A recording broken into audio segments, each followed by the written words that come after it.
Boa tarde e bem-vindos de novo no canal do Instituto Plínio Corrêa de Oliveira. Estamos tratando sobre a teologia da libertação. Esta hoje é a 12ª lição. Na última lição, que foi um pouco mais breve, a gente tratou das comunidades eclesiais de base. Muito rapidamente, muito sumariamente, para poder entrar agora num ponto que eu acho que para nós o mais importante de todos. É a aplicação concreta da teologia da libertação.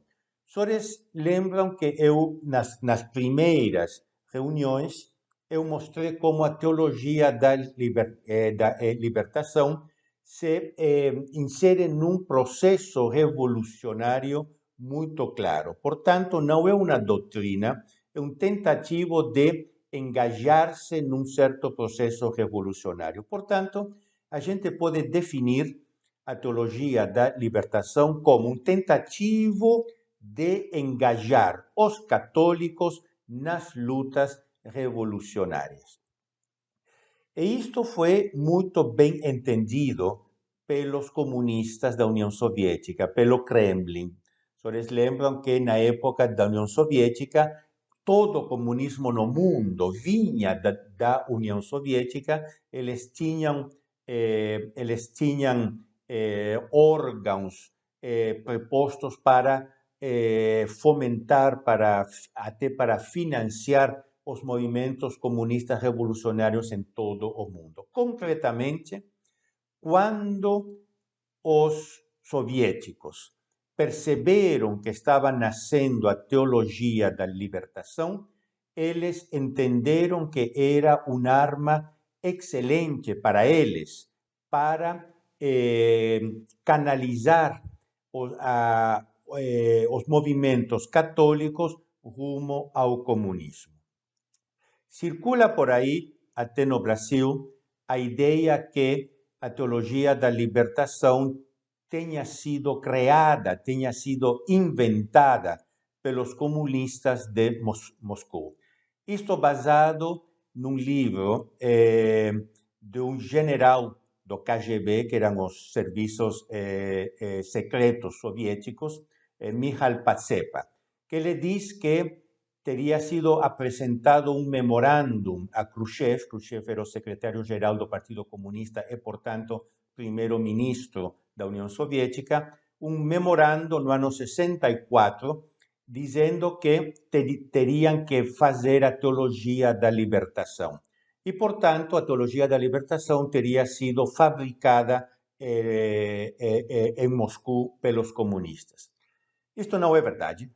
A teologia da libertação já existia antes. O termo teologia da libertação foi cunhado no ano 59, portanto, 5 anos antes do manifesto, do memorando apresentado a Khrushchev.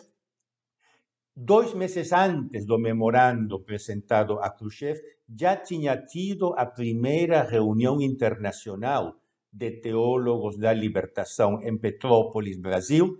Portanto, o movimento já existia. Ele não foi criado pelos comunistas, mas, como disse, ele não foi criado pelos comunistas, mas os comunistas se aproveitaram dele, isso sim.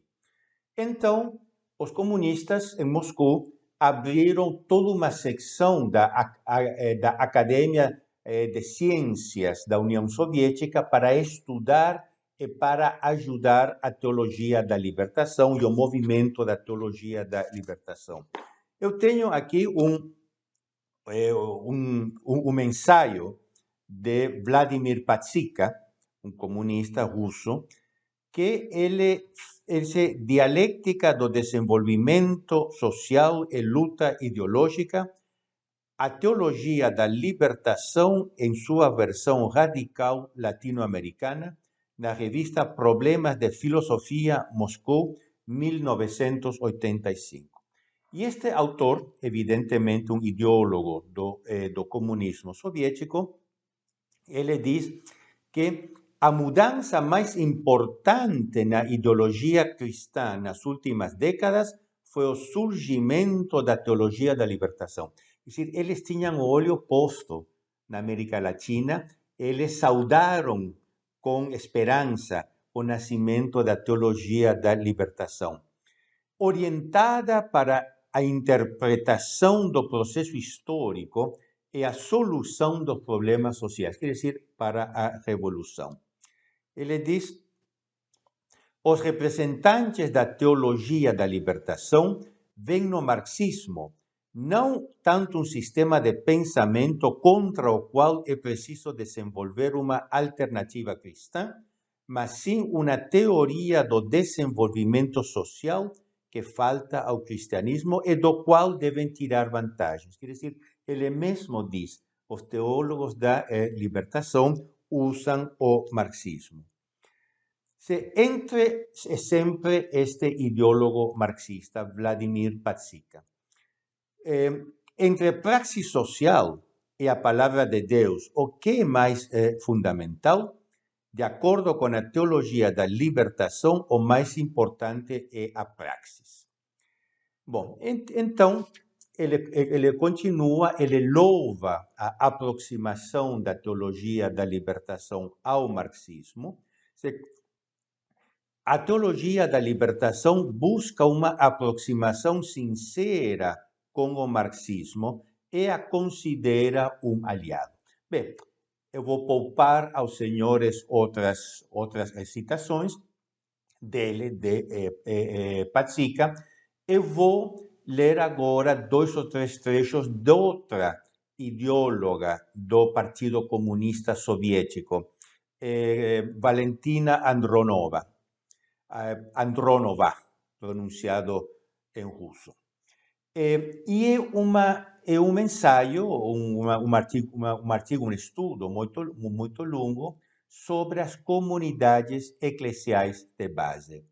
E ela diz: o surgimento das comunidades eclesiais de base é um fenômeno de fundamental importância, que as comunidades eclesiais de base adotam uma prática religiosa cheia de conteúdo revolucionário. As comunidades eclesiais de base levam ao processo revolucionário os seus conceitos religiosos. Então, ela louva a SEBS como instrumento da revolução social. Eu vou para frente. A nova interpretação da Bíblia, os senhores lembram o que a gente falou, a Bíblia lida em modo marxista e as revoluções lidas em modo bíblico, os senhores lembram disto? Pois ela diz: a nova interpretação da Bíblia facilita o desenvolvimento da consciência social dos crentes. Lembra o que eu falei na última reunião sobre a conscientização? Pois bem, dizer, as SEBs facilitam o desenvolvimento da criação através do sistema de educação que se chama conscientização, da consciência social dos crentes, resultando em atividades voltadas para a criação de uma sociedade sem classes, quer dizer, o comunismo. Na SEBs se faz uma conscientização para desenvolver a consciência social que resulta num engajamento político revolucionário. E ela diz: nas zonas liberadas pela guerrilha comunista, ela está falando sobretudo da América Central, nas zonas libertadas pela guerrilha, onde está em vigor um regime socialista, as comunidades eclesiais de base funcionam como uma nova igreja, totalmente solidária com a luta armada e com o socialismo. Dito por eles clarissimamente, as comunidades eclesiais de base se comportam como uma igreja nova, engajada na construção do socialismo. O socialismo quer dizer o comunismo. Portanto, os senhores vejam que a teologia da libertação foi aproveitada pelos comunistas soviéticos para ajudar o engajamento dos católicos nas várias revoluções. Então, de fato, os movimentos da teologia da libertação em vários países serviram de companheiros de ruta. Vocês lembram de viagem, perdão. Vocês lembram essa expressão do Lenin, dos companheiros de viagem? Quer dizer, os principais são sempre os comunistas.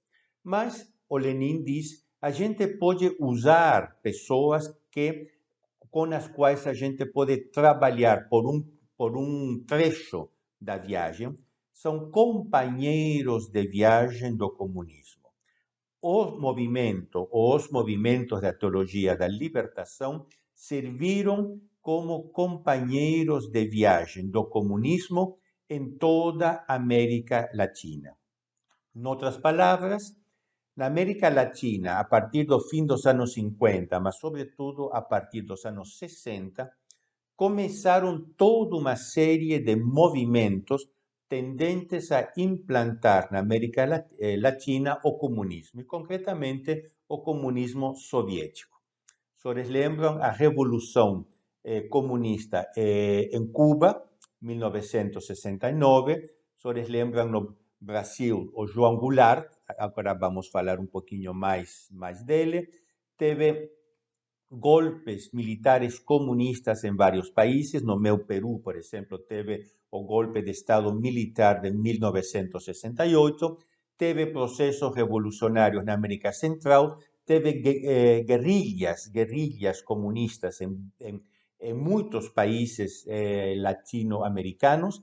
No Brasil, nessa época, teve as famosas guerrilhas do Araguaia, por exemplo. Pois bem, em todos estes processos, a teologia da libertação entrou, interpretou estes processos do ponto de vista pseudo-teológico e tentou, e fez, em muitos casos, levar o apoio de vastos sectores dos fiéis católicos para esses processos revolucionários. Portanto, em todos os processos revolucionários da América Latina, a gente vê a participação, a intervenção, às vezes como companheiros de viagem, às vezes como protagonistas principais das pessoas da teologia da libertação. E, portanto, a teologia da libertação se convertiu no fator mais importante da revolução na América Latina. Por quê? Por um motivo muito simples. A América Latina era maciçamente católica. Até os anos 70, 95% dos latino-americanos eram católicos. Agora, a proporção mudou um pouquinho pelas razões que eu di na última reunião. Então, era de importância capital pegar a opinião católica e transbordá-la para o socialismo, transbordá-la para o comunismo.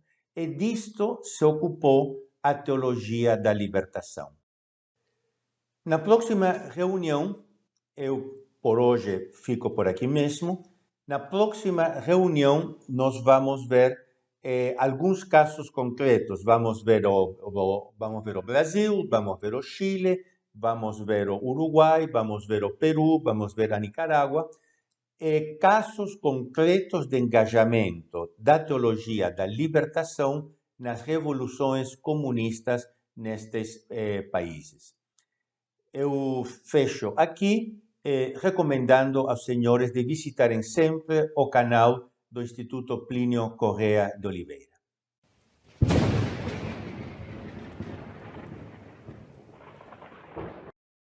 Chegamos ao final de mais um vídeo. Aqui ao meu lado estão aparecendo alguns vídeos recomendados. Assista esses vídeos e não se esqueça, aqui embaixo há o botão de inscrição. Faça parte dessa reação pelo Brasil.